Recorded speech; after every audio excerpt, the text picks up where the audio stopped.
Hi, everybody. Thanks for joining me in the locker room today. I'm Alan Locher. I'm so excited to have you here for this very special episode featuring winners of the jury and audience awards from the Out at the Movies International Film Festival.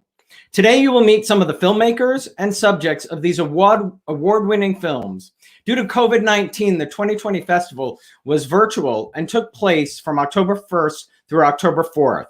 I was lucky to be one of the judges that served on this year's panel. Out at the Movies, Winston-Salem, North Carolina's LGBTQIA plus film series was founded in August of 2004 by my first guest, Rex Welton. Rex founded the festival along with Lee Mecum. They featured Latter Days as their first film, and after that inaugural screening, Out at the Movies decided to screen a film on the second Saturday of each month, and to date, they have screened over 300 films. Proceeds from their first screening supported the University of North Carolina's School of Filmmaking. Revenue from subsequent screenings have benefited the School of Filmmaking and other 501(c)(3) organizations in the Winston-Salem community. Out at the Movies awards a scholarship to a deserving and qualifying student in the University of North Carolina School of the Arts, School of Filmmaking each year as well. In 2014, in commemoration of the 10th anniversary of the Out at the Movies screening series, the inaugural Out at the Movies International Film Festival brought actors, directors, documentary subjects, and audience members to Winston-Salem for screenings, Q&A, nightly receptions, and an awards party. In addition to these screenings, subsequent years have featured art shows, concerts, and theater. The festival has continued for the past 6 years, and in 2021, they hope to be in person once again from September 30th through October 1st. Please welcome to the Locker Room, founder and director, Rex Welton. Rex, I was getting tongue-tied. Alan, I was getting good afternoon. Thanks for being here. Thank you so much. Well, we're thrilled to be a part of the Locker Room series. Well, thank you for asking me to be on the panel. It was my first time, and I really loved seeing, as a gay man, all of these LGBTQ films and such a variety. Let's go back to 2004 and what prompted you and Lee to start this screening program Out at the Movies? Well, very quickly, my youngest brother's infant son was sick in the hospital, in the Children's Hospital in Philadelphia, and I was up there visiting him one weekend, and I took a break from being in the hospital with him pretty much 24/7 and went to see a movie called Latter Days, having no idea really what it was about. I knew it had an LGBT theme.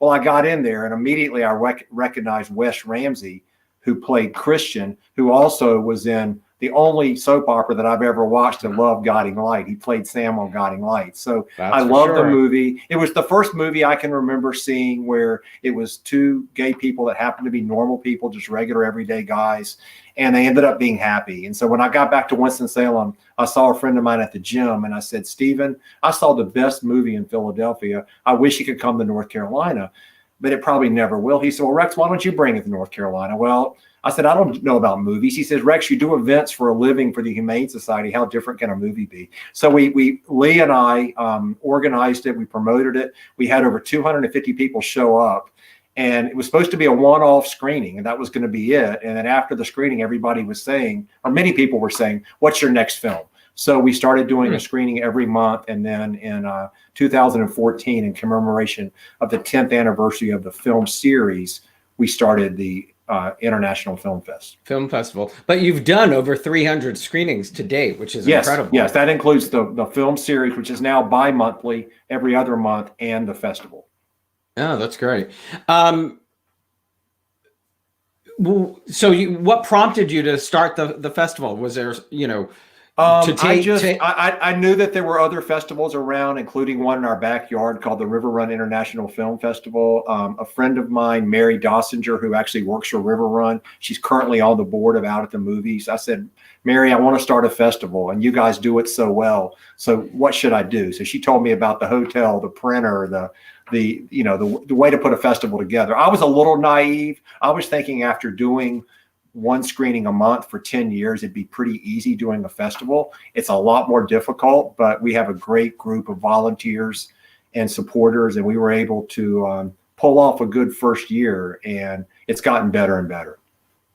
And I'm really happy that we can give back to the community like the scholarship for a student from the UNCSA Film School. That really makes it all worthwhile. Well, that's amazing. I mean, even one of our filmmakers today, Zach, he won for the best narrative short, and it's from Winston-Salem. That's right. It was shot in Winston-Salem and shot on the Carolina coast. And speaking of Zach's short, which is Sea Salt Wind, we've also got Finally Leon, we've got Roadkill, and we have Perfectly Frank. And you're going to talk to many of those people. All 4 of those shorts are available on our website. Thank you, Alan. Between now and February 15th, for $5, you can watch all 4 shorts, and they're all 4 award-winning shorts. And for those of us that are in the Winston-Salem area, Sea Salt Wind, you'll recognize a lot of landmarks. Well, that's awesome. And you're, praying that you can be in person for this year's festival from September 30th to October 1st. It's actually October 3rd, 4 nights, September 30th to October 3rd. 3rd. Okay. Sorry. Yeah. We certainly hope to. I mean, I even had hesitancy about calling last year a festival, as successful as it was. And we brought in a lot of new viewers from literally all over the Southeast. To me, when you talk about a festival, you talk about film screenings, Q&As, parties, getting to mingle and mix with the audience members and the directors and the actors. And so what we had in 2020, we did a really, really good job. And it was, I think, the very best we could do. But I hope we can get back to whatever the new normal is going to be. I hope we can get back to that pretty soon. Well, I think you did a great job this year. There were really amazing films. I'm so excited for today's show to talk to all of these filmmakers. So why don't we get started? Rex? Sounds good. Thank you so much for being here. And I'm going to move to our first film and take it away. Thank you, Alan. Pleasure to have you, Rex. And thanks again for asking me to be on the jury. Absolutely. I'll talk to you soon. See you in Winston-Salem in about 5 months. You bet. Thanks, everybody. Okay, so our first film up today are the jury winners for Best Narrative Feature, Best Performance in a Leading Role, and Best Performance in a Supporting Role. The film is Breaking Fast. Set against the twinkling lights of West Hollywood, Breaking Fast is a romantic comedy that follows Mo, a practicing Muslim still reeling from heartbreak, when an all-American guy named Cal offers to join him in his nightly iftars, the traditional meal eaten by Muslims during Ramadan. Meal after meal, the two start to discover that they have more in common than meets the eye. Let's take a look at Breaking Fast. Don't let last year define who you are this year. Start new. Start fresh. You know I can't work out during Ramadan. I'm just not in the mood to be around happy people. This is Cal. This is Mo, my best friend. He's a doctor. Did I mention he's a single doctor? Do not jinx this thing that isn't even a thing. So you are interested? I'm not saying that. When are you gonna snap out of this horrible funk you've been in? It's been nearly a year. How often are you two breaking fast? I don't know. Like every night? Every night?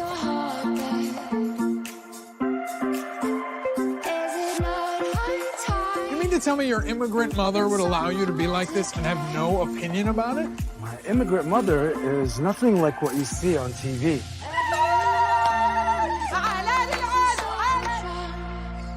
What I know is that a gay Arab Muslim guy in WeHo probably knows what it's like to have people make assumptions about him.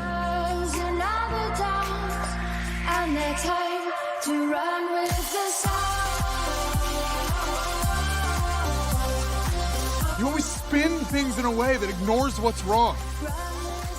I like you. What do you like about me?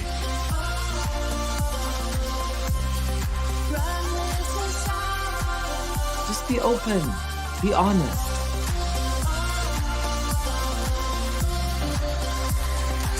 I'm scared.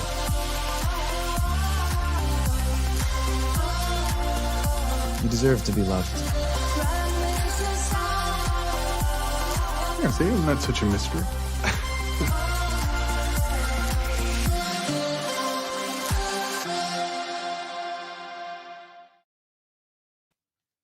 Please welcome Mike Musalem, who's the writer and director, Seth Hauer, the producer, best performance in a leading role, Michael Cassidy, and best performance in a supporting role, Rula Gardenier. Oh, Rula, I'm so sorry. Michael, Mike, Rula, and Seth, thank you all for being here. I Thank you. loved the movie.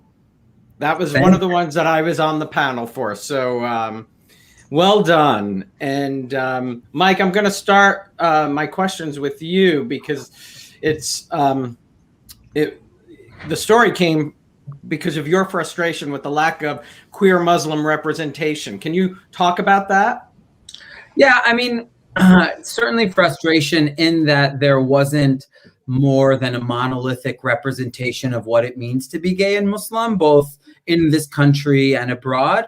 And, you know, I was, I tell this story a lot, so I always feel uncomfortable, like I'm telling it for the first time, but we'll just act like I'm telling it for the first time. But I was at a coffee shop with Michael Lannon, who's the creator of Looking, which was on HBO, which Seth was a producer of.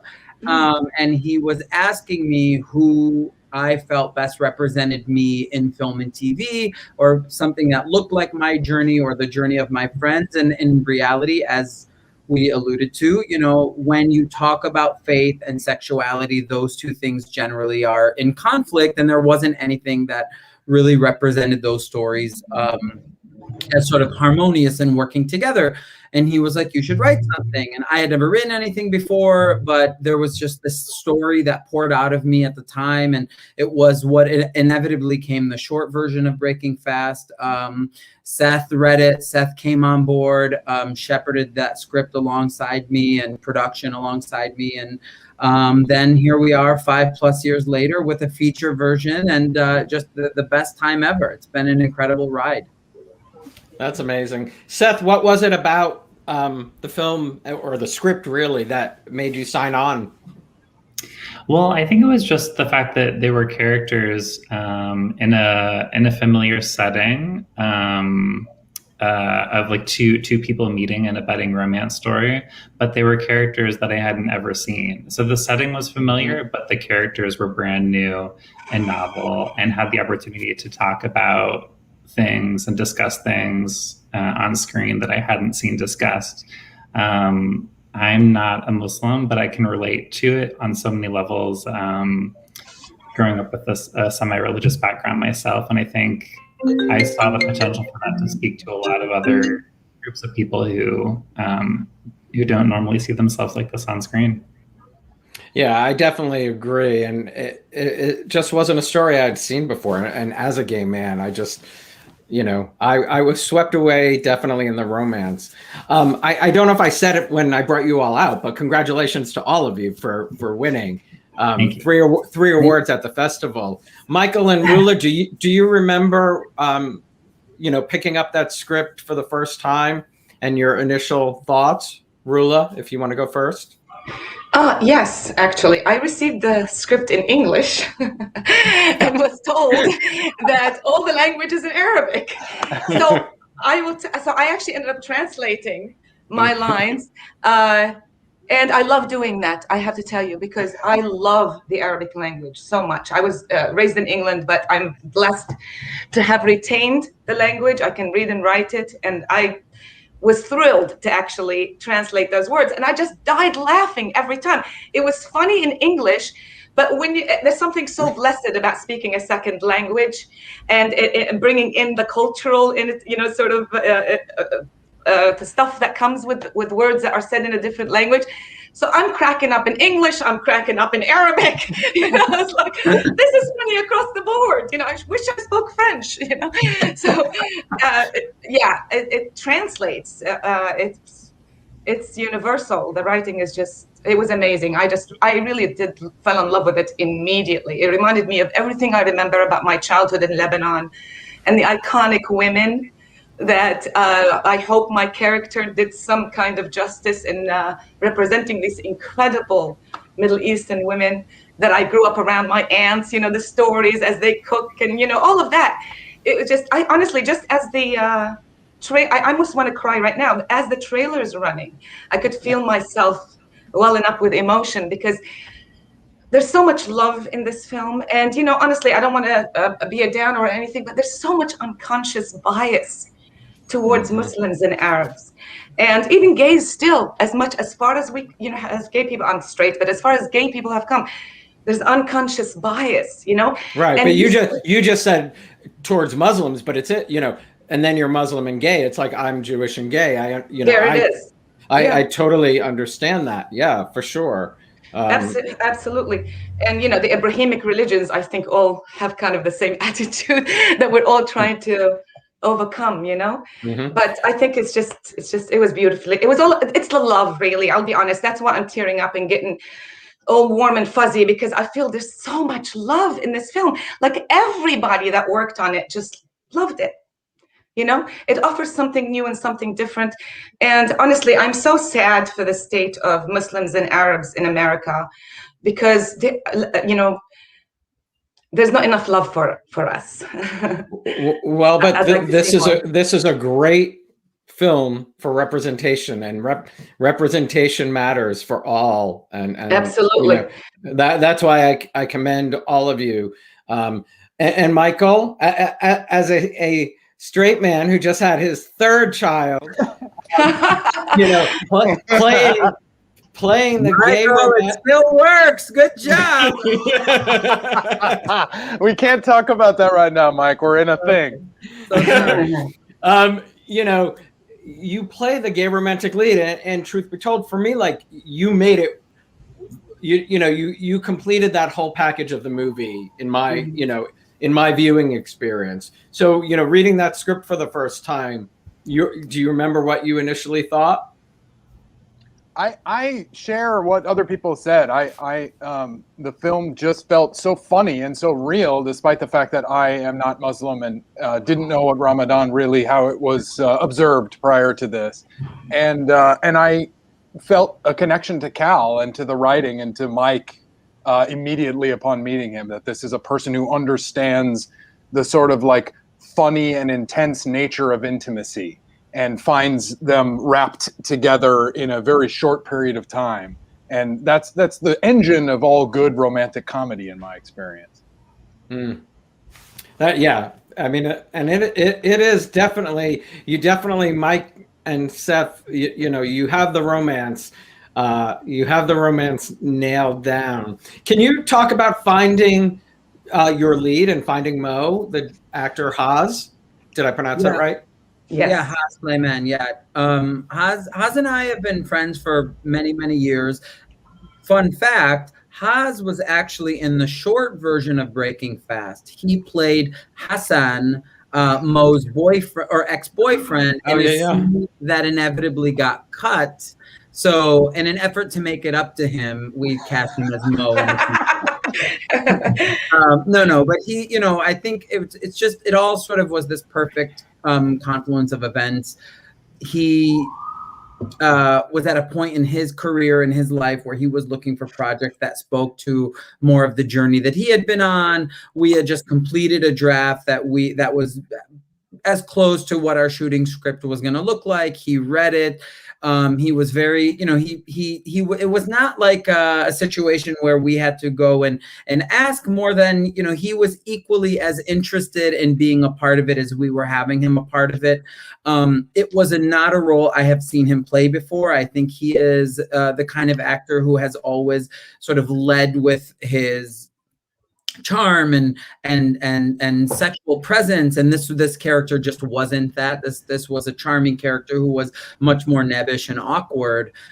So it was exciting to sort of watch him retool his brain a little bit to figure out how to make that happen. But in terms of all the rest of the cast, you know, we worked with this tremendous casting director. Her name is Tineke Becker. And she brought us Rula, she brought us Michael. There were a lot of the Arab roles were people that we had known in and around our social circles. And because the Arab world within Hollywood is so small, I had just sort of been in conversation with a lot of people that we saw. But you know, Tineke was really instrumental in bringing in some of these key players for us.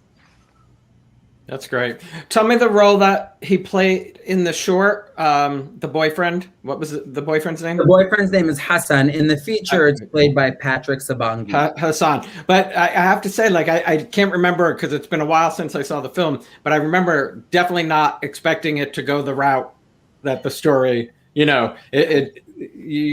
I like the surprise of where the story went. It was definitely, I love that. Yeah. Thank you. For Seth and Mike, how has the reaction been? From the Muslim community, from outside the Muslim community? Are you happy? Tremendously happy, yeah, for sure. Seth, yeah. I would say very happy. We're lucky to be coming into January hot off of a great year of playing at film festivals virtually through 2020. So we got a lot of good press and reviews and audience feedback from film lovers around the world and around the country. And then to see that realized in like great reviews in the trades this month has been really rewarding. Yeah. Well, and where can the film is out now. Where can folks find it? Yes, we're out as of January 22nd. You can find us on all of your cable providers that have VOD, and then on digital, we're on Apple TV, iTunes Movies, Amazon Video, Vudu, anywhere that you can buy and rent a movie digitally. That's great. And people can follow us on breakingfastfilm.com. There's a lot more information there. That's awesome. And you worked on Looking and Tales of the City with some friends of mine. Michael Park and Murray Bartlett. Oh. Yes, really good friends with both of them. Yeah.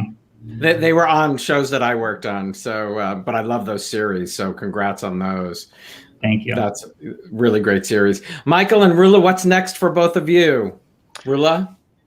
Well, Hollywood was shut down up until like Monday.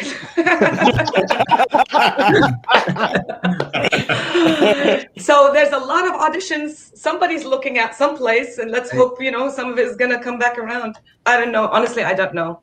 Waiting to see. Okay. And yeah, I had there's a show on the Sci-Fi Network called Resident Alien that I wrapped right before the quarantine started, and it just started airing 4 days ago or something like that. And I'm in the sort of back half of that first season that's airing right now. And then, yeah, like Rula, I'm in my garage filming auditions in front of this curtain, and someone is watching them somewhere. Let's hope. I've asked a lot of people on my show, what have you learned about yourself during the pandemic that you didn't already know prior? I would say less is more. I definitely don't need nearly as much as I thought I did to live and be happy and content and fulfilled. Gotcha. I've learned, I guess, how easy it is for me to procrastinate things when I'm not being held accountable to coworkers side by side. That's something I've had to work through. But honestly, Mike and I are continuing to develop. We're working on the next feature, and it's been a right period for development of scripts and material. Mm-hmm. That's great. Seth's banana bread is also on point. Hey, I'll send you my address. Mike or Rula, anything about yourselves you learned? I'm going to use a cliche quote because I literally have it on my refrigerator, and I'm sorry if I'm not giving the credit to the right person, but I have literally learned to every day exercise the act of surrender, letting go, and having faith in what might be coming. The loss of complete control over who would have believed that you would have no control over your career or your future or over anything, that it's just, and that we would all, literally the entire globe, be in the same boat. Mm-hmm. There's something very profound about that. And I don't know, I hope I've settled a little bit more in my skin, become a little more still and not so, maybe curb my enthusiasm a little bit. Okay.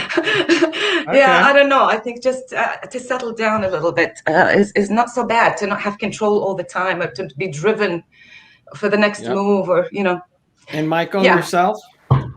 Well, like you said, I've got 3 kids, and I feel like I've learned to I have learned to love my children in a way that both of us that works for both of us.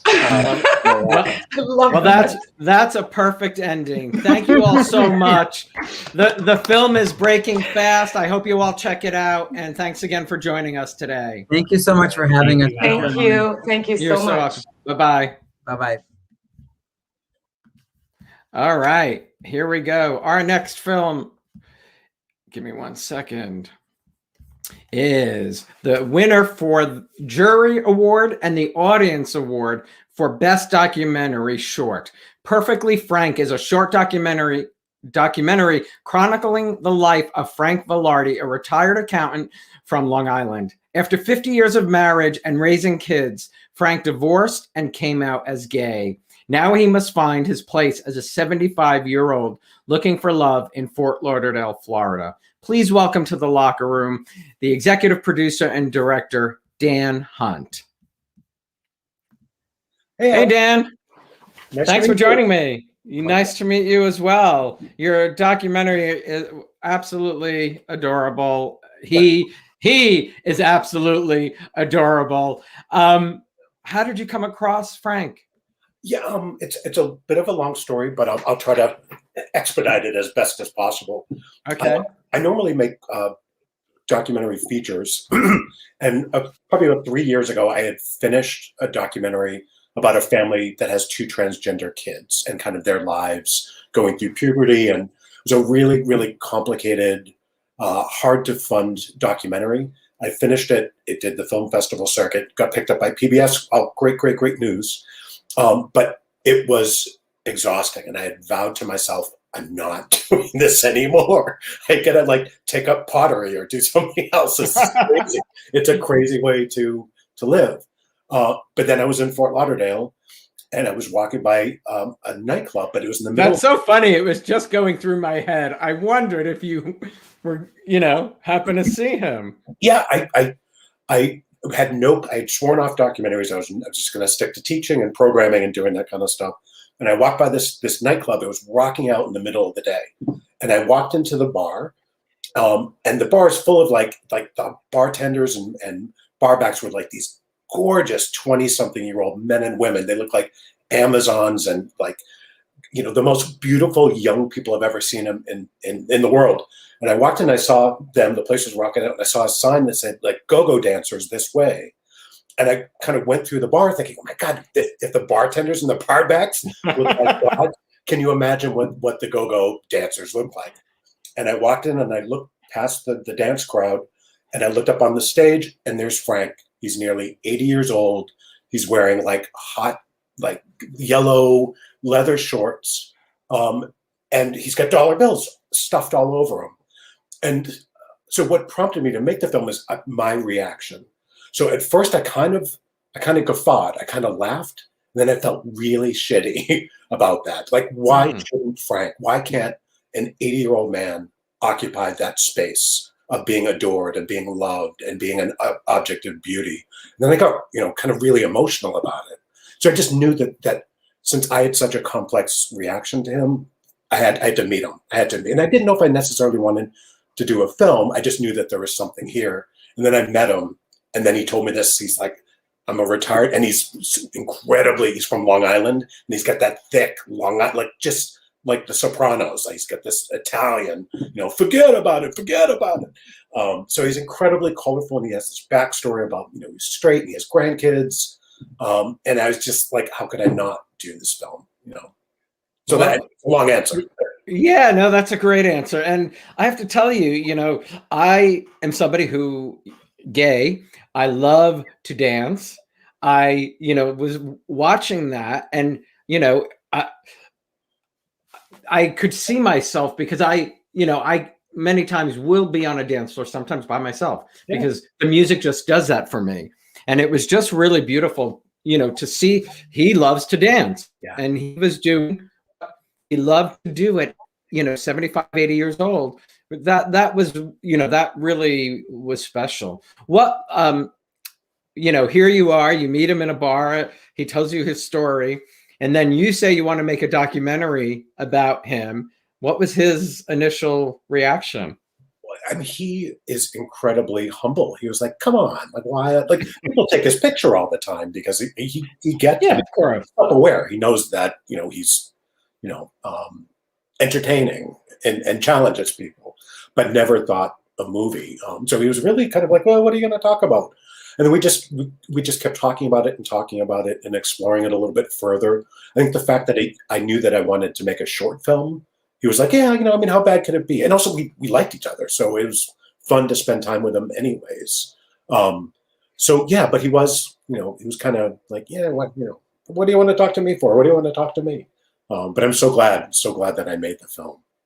Oh, so glad. And I mean, you talked to his ex-wife who, I mean, from what I could see, adores the man and really special. I mean, you and I probably don't really understand coming out that late. I just can't even living with that for so long as he did. Yeah, and it's funny that, I mean, that used to be a phenomenon you saw more years ago, so it's people becoming more accepting and stuff. So it is kind of like this strange, I wouldn't say a strange anomaly, but less today than, probably when we both came out, but yeah. And what again, I mean, the way that Frank didn't talk about it so much, he talked about it off camera, but he really talked about it, how amazing that he's had this second life. Like he had one life that was so radically different, and then the second one that was just kind of like an open flower in a weird sort of way. So he's incredibly grateful. Well, Perfectly Frank is one of the short docs up on outatthemovies.org. I hope people will go check it out. It's fabulous. What's next for you? I've decided Frank was a gift, right? I mean, he just, for documentaries, quite often you'd be like, okay, I want to do a film about aging in the gay community. And you talk to some women, you pre-interview a whole bunch of people. Or sometimes they just kind of land in your lap, so to speak. So I teach full time. I work as a programmer for the Tribeca Film Festival. I got a lot going right now. So I'm not freaking out about it. I'm going to see what comes to me. And then just go with it at that point. But nothing, not working on a script, not doing anything like it. Well, I just want to say, I know Frank was supposed to join us. I'm sorry he had tech issues, but I loved it, Dan, and I hope to talk to you again. Thanks so much for being here. Thanks for inviting me. I really appreciate it. You're very welcome. Have a great day. You too. Take care. You too. All right. Our next film is Ahead of the Curve, which won Best Documentary Feature. Ahead of the Curve, which tied for Best Documentary, and we'll feature both of them today. But Ahead of the Curve tracks the power of lesbian visibility and community from the early 1990s to present day through the story of Franco Stevens' founding of Curve magazine. Please welcome Jen Rainin, writer, director, and producer, and Rivka Beth Meadow, co-director and producer. Jen. Hi. Hi. And Rivka. Hi. Hi. Thank you both for being here. Tell me, I mean, I loved the documentary. I didn't know about Franco. I don't even know, to be honest, as a gay man, that I knew about the magazine so much. But my first question to both of you is, when was your introduction to the magazine? Do you remember? It? Oh, yours is probably better than mine, Rivka. Mine was late. I have a long, weird history, but I didn't come across Curve magazine until I was launching a lesbian travel company called Sweet about, 15 years ago, something like that. And my business partner said, we've got to go and meet Franco Stevens from Curve magazine because Curve is going to advertise for us. And I thought, first of all, oh, that's interesting. Curve magazine, what is that? And I went and looked it up. And then I thought, Franco, what kind of a name is Franco? Like, who did her parents give her that name? Probably not. Those were the first thoughts. That's how I got introduced. And then I met Franco at a Curve magazine holiday party with my business partner. And anyway, there's a whole long love story that follows from that. Yeah, yes, there is. And yours? So I knew about Curve magazine. I grew up in Indiana and then came out to visit my cousin when I was, I came to live with her actually. I took some time off of college and came out to live with her in the early 90s. And she was a lesbian out gigging with a lot of bands. And she introduced me to Curve magazine when I was 19. So in the early 90s, that and another magazine called On Our Backs were in her house and readily available for me to explore and learn about the way people lived in California.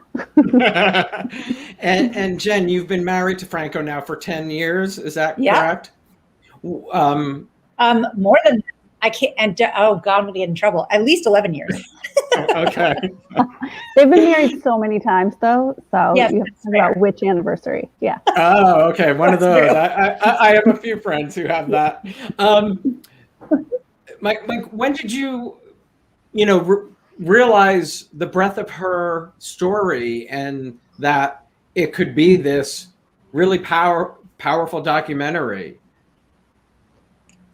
This well, in the first few years of our marriage, she would tell me little stories every now and again, like, oh yeah, gosh, I got sued by Catherine Deneuve, and because the name of the magazine originally was Deneuve, and that was really hard.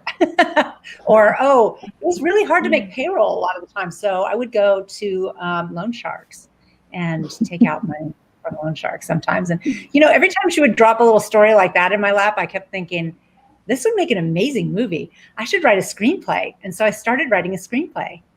And in researching for the screenplay, I realized how little source material there was, how few documentaries had been made about our queer women role models. There's not a lot out there, and what's out there hasn't been well funded, unfortunately, or well distributed. So I started to feel a really deep responsibility to tell this story as nonfiction for the community. And boy, I'm glad I did. Yeah, I mean, congratulations, you both won. So yes, for sure.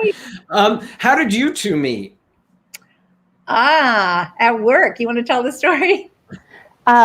So we met through a mutual friend who thought that I would be a really good fit for this position. And so we ended up, I just had my second daughter. This is 10 years ago already, 10 years ago. So we met at a restaurant, an Indian restaurant. And I remember I was there first. And then I remember when you and Eric, who's the mutual friend, came around the corner, and he was wearing this crazy shiny belt buckle. Like it was like, had so many rhinestones in it. I think it's a skull. And it was like, ooh. And so you two coming around the corner were just like, super fabulous. Blinding. Yeah. And I was just like, who are these people? And we proceeded to have a really great dinner and just got along really well. We started working together, but it wasn't until Ahead of the Curve in the end of 2018 that I came on board with the film. Jen had been doing it for about a year beforehand, and so then. But you co-directed though, right? Yes. What is that difficult to do? Fortunately, I think filmmaking is a really collaborative endeavor anyway, and Jen and I know each other and got to know each other even better in this process. I wouldn't say it was difficult. I really like constructive, creative conflict. So I think we are good at that. So yeah. That's great. And your company, frankly speaking, tell us the mission. Well, I mean, it was inspired really by this journey of making Ahead of the Curve and that realization that there is not enough content that centers strong queer women. So we founded Frankly Speaking Films to start working on fixing that. We've got a bunch of projects in the works already. We've got a doc short right now that is in post. that you can see little hints about it on franklyspeakingfilms.com. But it's about a queer butch presenting mom of a profoundly disabled son, and it will tug at your heart. Anyway, it's a wonderful story. And gosh, what else? We're working on developing a romantic comedy, very much inspired by our friends who were just on with Breaking Fast. Oh, nice. Yeah. And yeah, we love them. And we have just finished a really solid draft of an episodic pilot for based on some of what happened, what you saw in the documentary.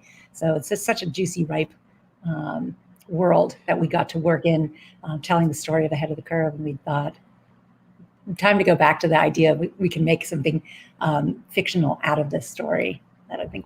Yeah, I feel like there's a lot of story. There's a lot of story in that story. I mean, it really was fascinating for me. Where can folks find the film? When will it be out? Is it out? I want to make sure we let people know. Rivka? Yeah, it is out in festivals right now, and we're going to do a really broad release on June 1st.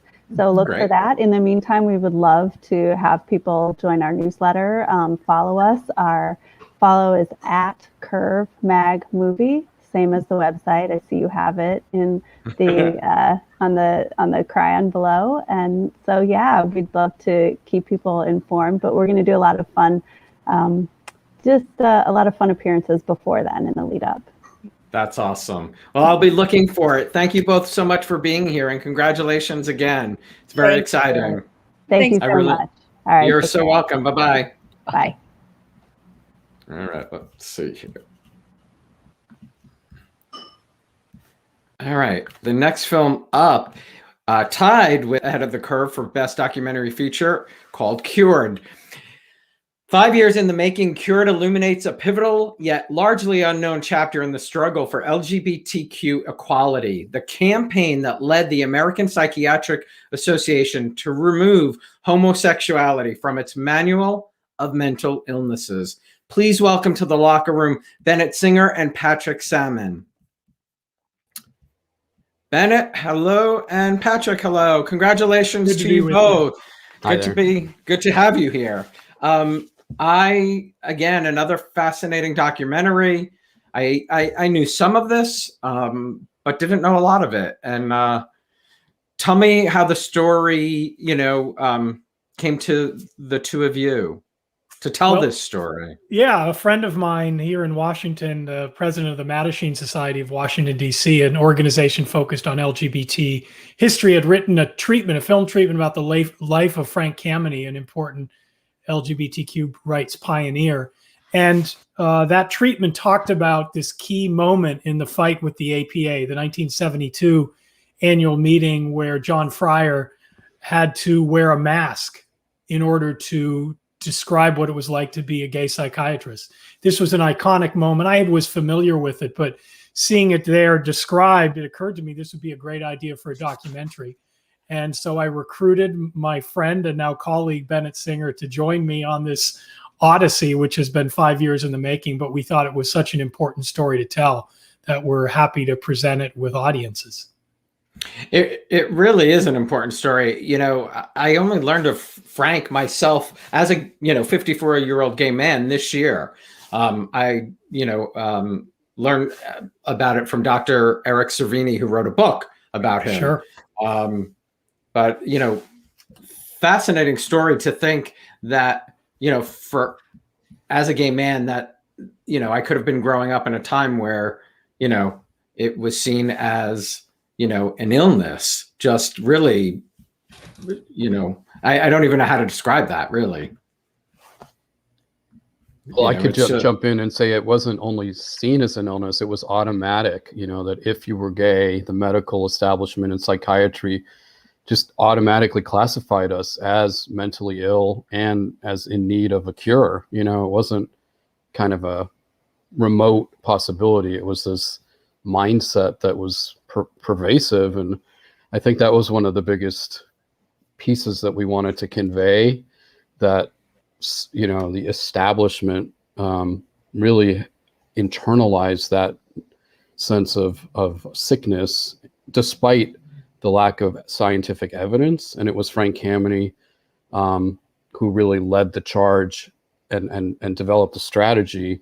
He himself was a astronomer who had gotten a PhD from Harvard, and so it was kind of this perfect formula. You know, he and was subsequently fired by the U.S. government for being gay.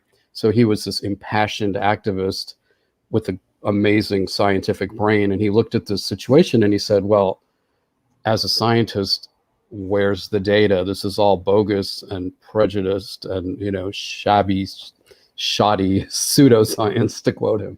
And so he really led the charge before anyone else, and created this sort of unexpected band of activists who achieved this momentous change quite quickly, and I think miraculously in some ways. It was so unexpected.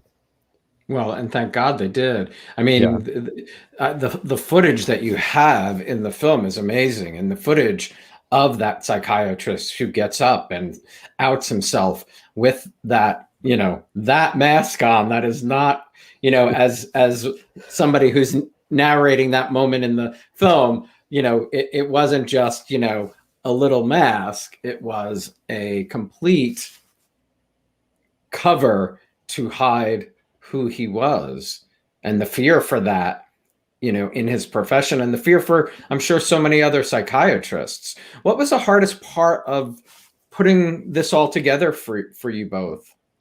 Well, it was quite a challenge. One of them, and we should acknowledge Radu Chandra and Luann Jones, our two archival producers who did amazing work uncovering the nuggets that you spoke about. And really, there are probably more than 100 different places we ended up using archival material from, photos or footage or documents.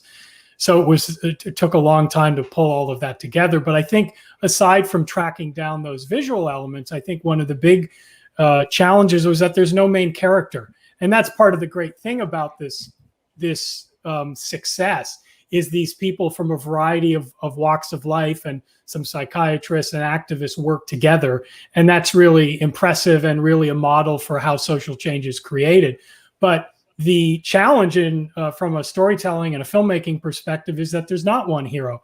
My first film was about Alan Turing, and that was an incredible story to be able to tell. And in many ways, it was much easier because it was the story of one man's life and his challenges. Whereas this one, different people came in at different parts of the story and had a key role in this fight. And it really was the combination of all of those people's efforts that achieved this victory. Right. So many more people had a help in removing that from the APA, right? What's next for you both? Well, we are deep into the outreach campaign, for one thing. I have to say, the institution, you know, that was in the 50s and 60s and early 70s responsible for creating this pathological characterization of homosexuality, the APA, has gone through such a transformation, and the foundation connected to the APA gave us a 6-figure grant to enable us to take this film into communities and medical schools and, you know, far and wide, to really do a lot of community level and school level work, creating dialogue and seminars and workshops with the film as a centerpiece. So that's exciting. And also, has that begun? It's just starting now, and you know, that's amazing. It really is. It speaks, and as we show in the film, the CEO and medical director of the APA now is an openly gay psychiatrist. So that's, you know, quite a remarkable transformation from the days of John Freund. Comes full circle, really. Totally full circle. The other exciting thing is the documentary has been optioned as a basis of a scripted series for FX, which is being created by Stephen Canals, who co-created Pose. Exactly.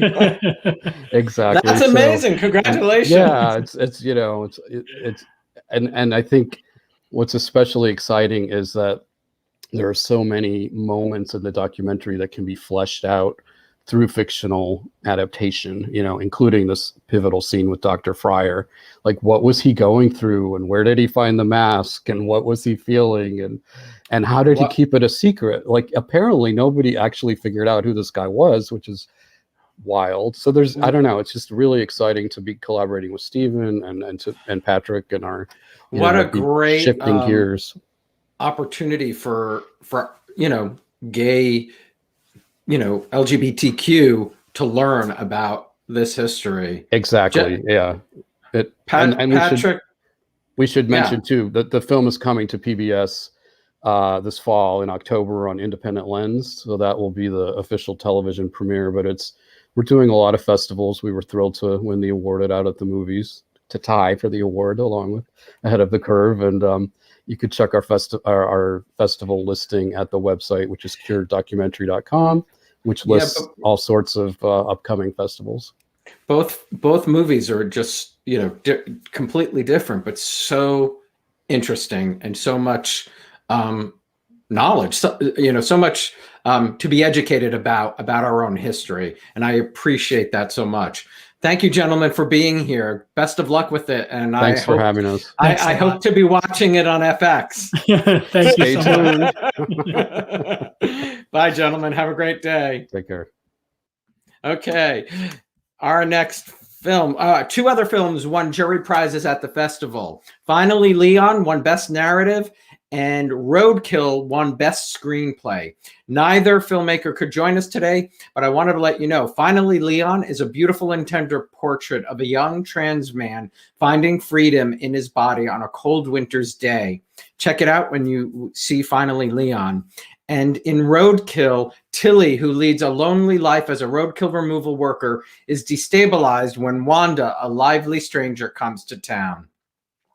Our next film is the audience winner for Best Documentary Feature, Surviving the Silence. I'm really excited to introduce and meet my next guests. Surviving the Silence was the winner for Best Documentary Feature, as I said. Colonel Pat Thompson was a decorated Army nurse who only 2 years away from retirement. She was asked to preside over the military review board that eventually led to the dismissal of another colonel, Marguerite Cammermeyer, for admitting that she was a lesbian. Although Colonel Thompson served her country with distinction for over 30 years, from conflict zones in Central America to working inside the Pentagon, that appointment was perhaps the hardest. In that one moment, she had to protect her own life secret, that she too was a lesbian and living privately with her life partner, Barbara Bass, for many, many years. It is my distinct pleasure and honor to welcome to the Locher Room Colonel Pat Thompson and her wife, Barbara Bass, and Colonel Marguerite Cammermeyer, along with the woman who wrote, directed, and produced this amazing documentary, Cindy Abel. Cindy, hello, hello. Barbara and Colonel Thompson and Colonel Cammermeyer, thank you all for being here. And to the two colonels, thank you so much for your service to our country. How are you all? How's everybody doing? Doing well here in California. Oh, great. Stay safe out there. Pat and Barb, you opened up about your relationship publicly at a college lecture in Northern California. Can you take us back to that time and what led you to ultimately make the decision to speak up?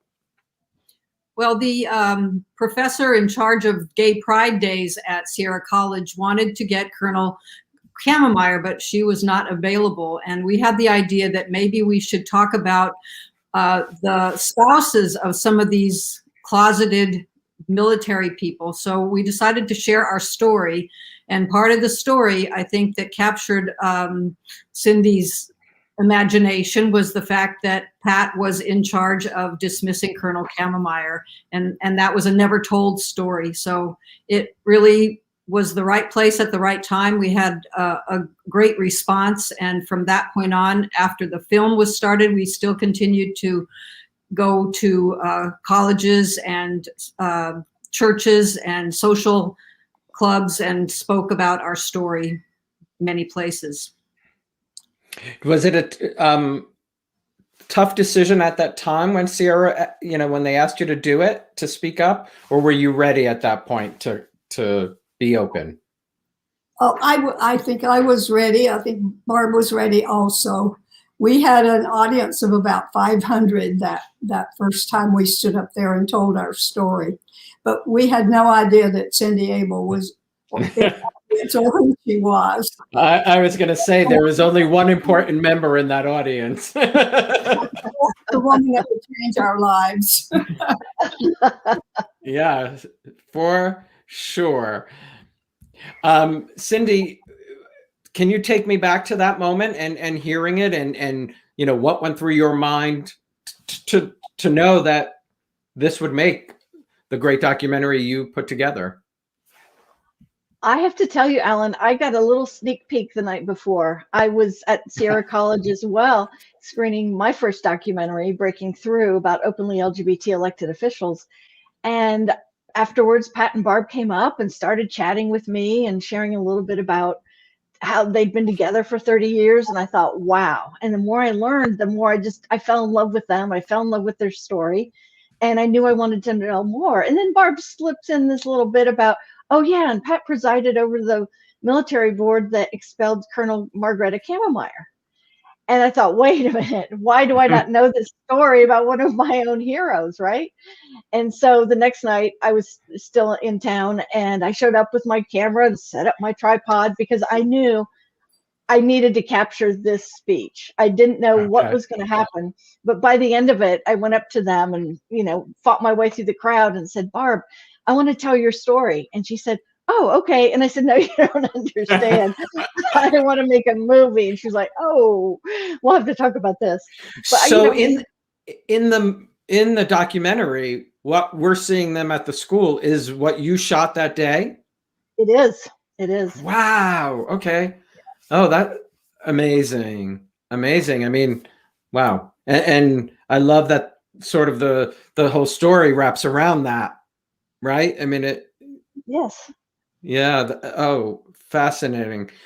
Colonel Kammermeyer, when did you learn about Colonel Thompson and her, that she was a lesbian? I know you knew that she was involved in your dismissal, but do you remember?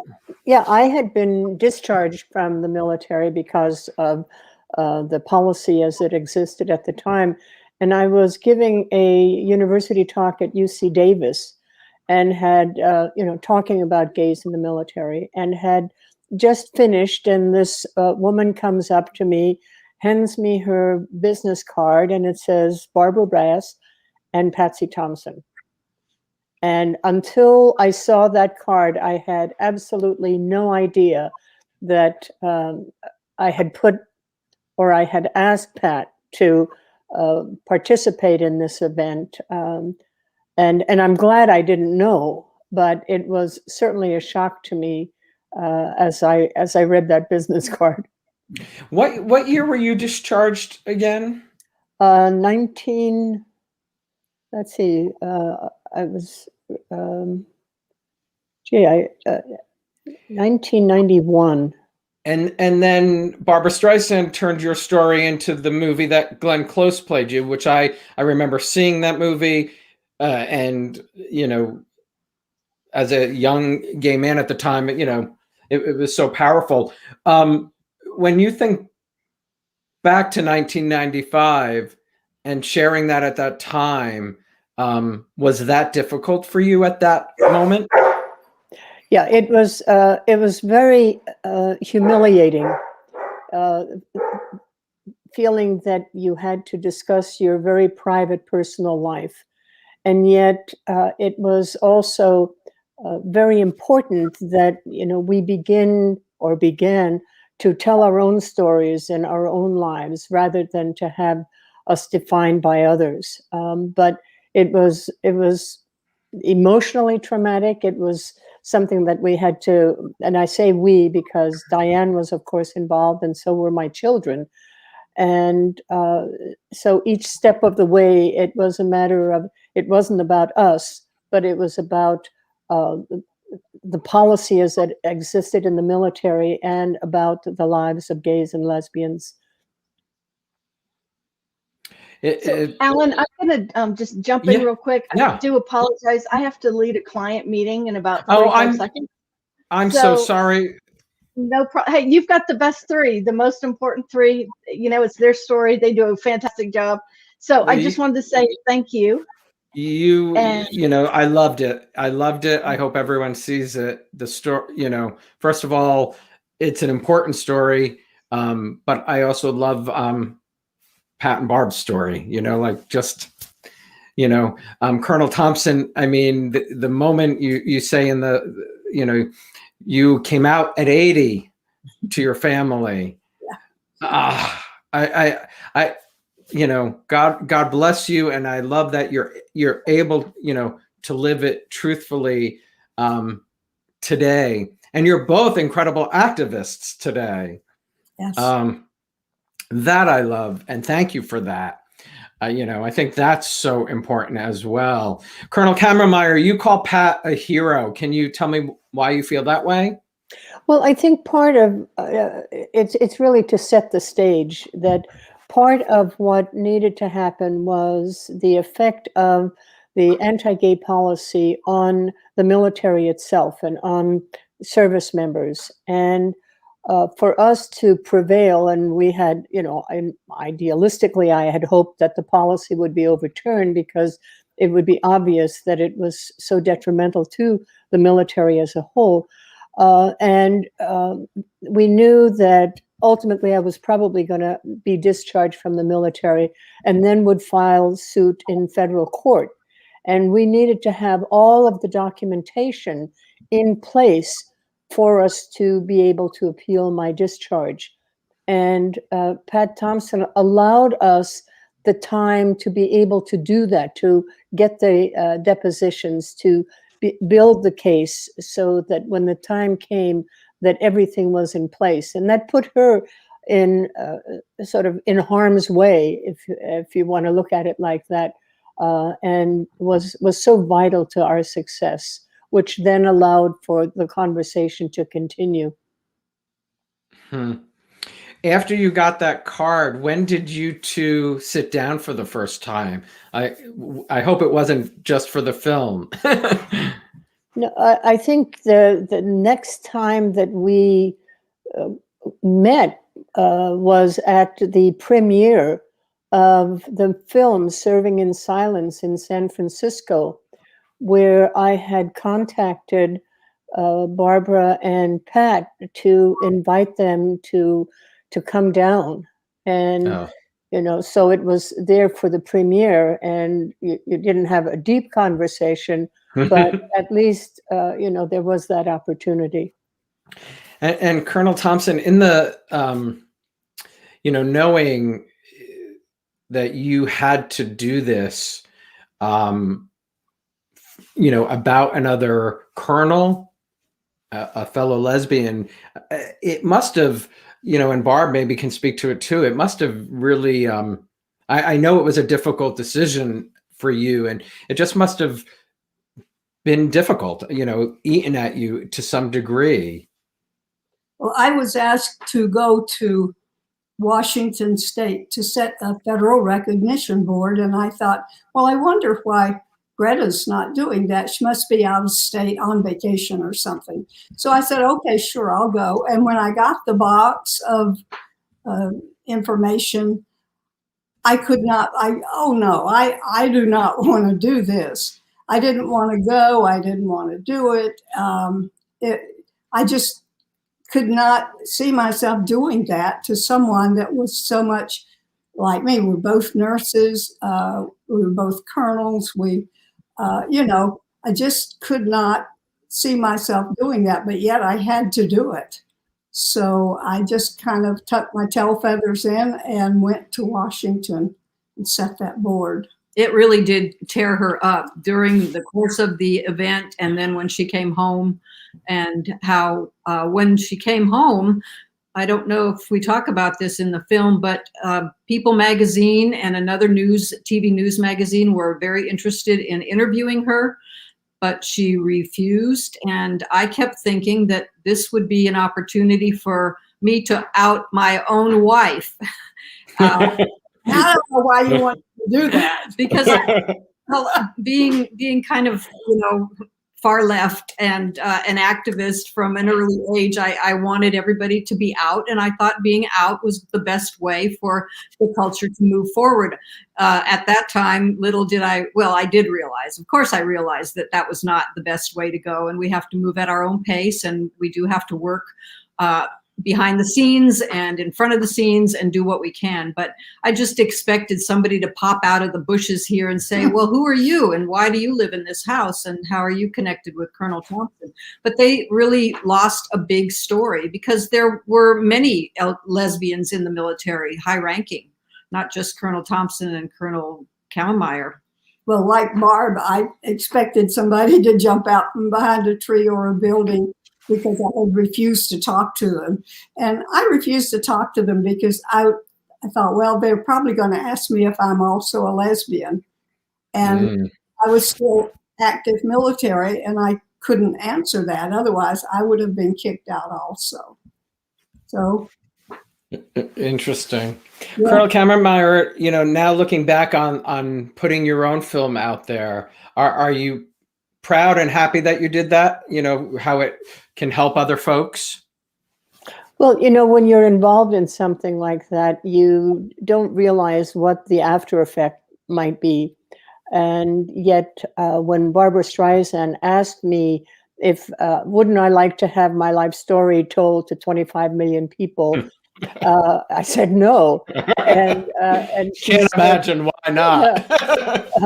and she said that she thought it was the most important social issue of the decade, at which time it was for us to sort of move out of the way to allow the process to take place. And so I think the other thing that is important about both of our stories is that we are only representative of thousands of others who've had the same experiences.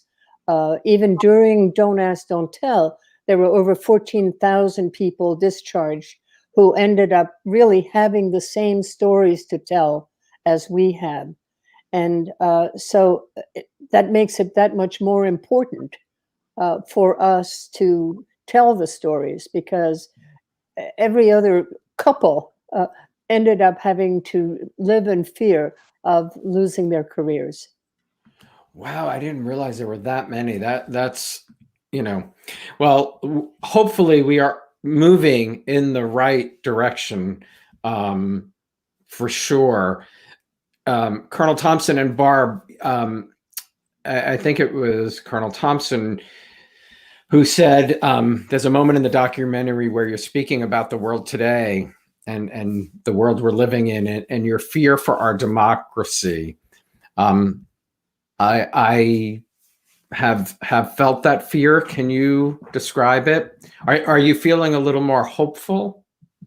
I am definitely, with the new administration. Feel like we're getting our democracy back, and that makes me really hopeful and quite happy. Yes, I'm feeling much better these days. So am I getting a little more sleep, I'd say. Well, it truly is an honor to speak to the three of you. I thank you for spending time, and I hope everyone will go to the website Surviving the Silence. You can watch the trailer and learn more about the film and their stories there. Thank you so much, ladies. I really, really appreciate your time. Thank you so much. Bye-bye. Bye. Okay, our next film is Sea Salt Wind, which won the Best Narrative Short and is available on outatthemovies.org. Sea Salt Wind tells a story of a mysterious young lady riding around a landlocked city on a bike with a surfboard hanging on. She is serving a self-made penance while working in a food truck with a father figure after her passionate romance went wrong. Please welcome the writer, director, and cinematographer, Zach Fox. Zach, thank you. I'm sorry we were a little late getting to you. No worries, no worries. Thanks for having me. You're very welcome. Congratulations on the film. I really, really, really enjoyed it. Can you talk to me about the story and because I know it came to you on a trip to Honolulu. Yep. I was in Honolulu in 2016. And for those who don't know, and I was a little shocked too, Honolulu is a very big city. There's a lot of people riding around with bicycles with their surfboards in the city. And I saw one girl that was riding her bike on a surfboard, or her surfboard with the bike on it. And I was like, that's interesting in the city. Like, if you didn't know the ocean's right there, that was just something interesting. And that little seed was the seed for the whole story. It's great. Well, talk about finding the actress to play Fanny and the father figure. They are the main roles. So our lead actress was Ariana Tysinger, who was actually the very first one that submitted for the film, and she knocked it out of the park. And we were like, yes, we need her. And through a series of events, it was actually did you see more people? Well, we did. So we went after Ariana, but she was moving to LA, and it was out of our budget to bring her back to film for the time. So we went through a bunch of people. We went through about 15 to 20 actual interviews, and then just no one stuck. And through a series of events, Ariana was coming back for a little bit of a time, and we were able to schedule it into there and get her for that. And then our lead actor, Jeff May, I worked with him on another film once. So when I was writing this film, I had him in mind for it. And then once it was done and we knew that we were going, I sent it to him. I was like, hey, will you play this part? That's great. And you filmed in Winston-Salem, correct? Is that correct? Yeah, we filmed in Winston-Salem for most of the days, and then one full day and one full night at Oak Island in North Carolina as well. That's my vacation spot. Oh, really? Yeah, we love it. My sister and brother-in-law own a home there, so we go down. I love it. Yeah, oh, I'm so excited now. I had no idea. Yeah, so that pier and everything's Oak Island. We're about 4 or 5 blocks away from the pier, and they were great working with the city, getting permits and everything, letting us film early April overnight on their beach, which is a testament to the cast as well, because it was about 30 degrees and they had to make it look like summer and surfing. I mean, it really is the best beach because there's, especially they're on Caswell Beach of Oak Island, and it's like there's no one there. It's like I feel like I'm always on my own private, Is wonderful. It really is. Times before, so then when they came up time for looking for a beach, it was our second one we picked, and they were so easy to work with. It was like, yeah, let's do this.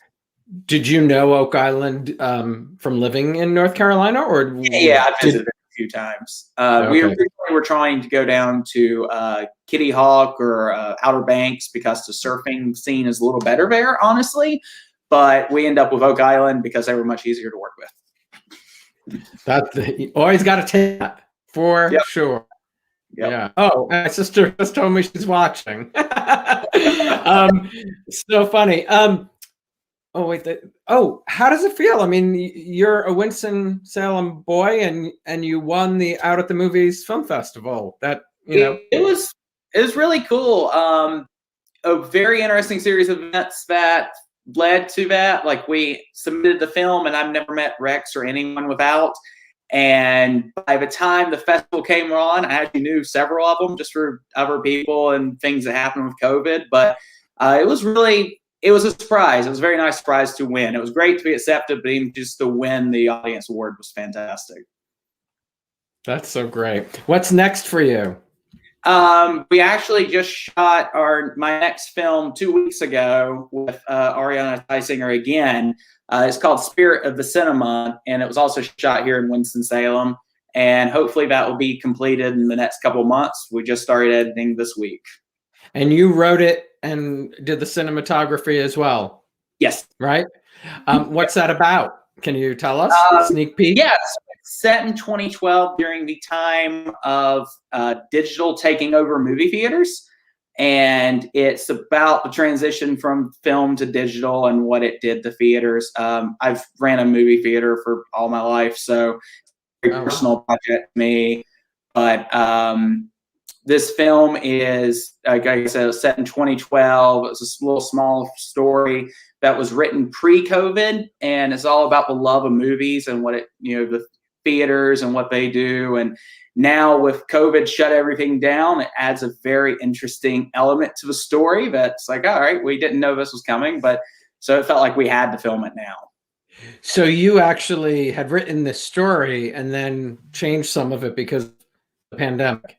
The story did not change at all. No, it just was the urgency to tell the story now came up. Gotcha. Well, that makes sense.